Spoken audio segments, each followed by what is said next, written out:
Our officers certainly were not disciplined over the incident. As a matter of fact, I commend the officers for having the thought process to eliminate all the other options that had the potential of injuring this child or themselves, and coming quickly to the decision to use the pepper spray, again, that ended with no injuries to anyone. The situation was diffused and it was over very quickly. So I commend them. I've spoken with some of the school board officials, and they felt like they followed their protocol leading up to this, which led them to calling the police. They feel like those requirements, or the type of situation it was, certainly substantiated the need to call the police.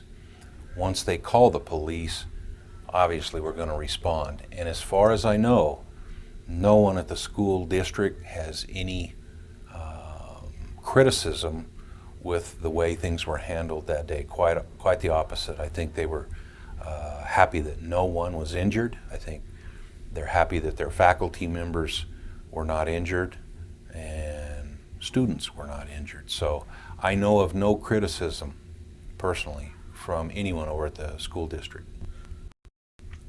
Tell me the advantage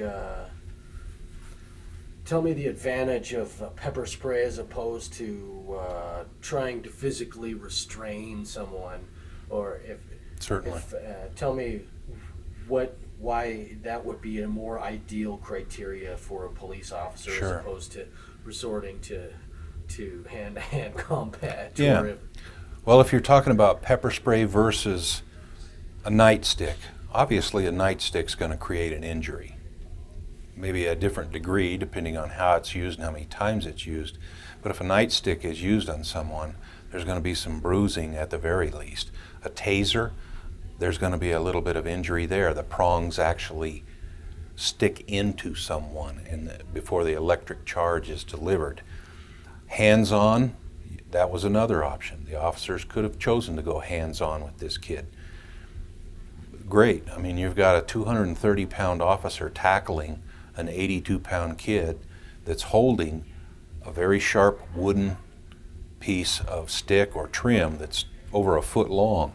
The potential for that kid falling on that piece of wood exists. The potential of one of the officers falling on that piece of wood and being injured exists. So, on the other hand, against all of those options, you've got the pepper spray. No one has to make contact with anyone. It's very, very quick. It lasts for just a few seconds. It's a burning sensation that goes away once we wash it off with cold water. There are no injuries. The ingredient in pepper spray is capsaicin, the same thing that's in hot peppers. It's just at a very high concentrated level. It burns your eyes for a while, makes your nose run, but it's nothing that's an injury that lasts, and it's quickly gone and the situation is diffused. I think when we arrived, after I read the reports, the first statement to our police officers from this 8-year-old child was, "Come and get me, mother effers." The statements to the teachers who had barricaded themselves in the room were, "I'm going to kill you, mother effers, and also, if you come out, you're going to die." Those are quotes that I see in the reports from the officers. And I can tell you that the child apparently started to act out. He was first placed in a corner and told to stay there. He started throwing chairs. He threw a television set at one point.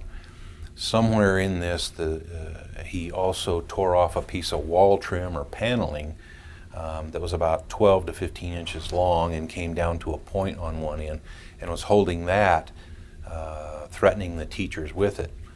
They eventually barricaded themselves into an office, an adjacent office there. So, and while they were in there, the child had a cart ramming the door of this office, trying to get at them, trying to get access to them.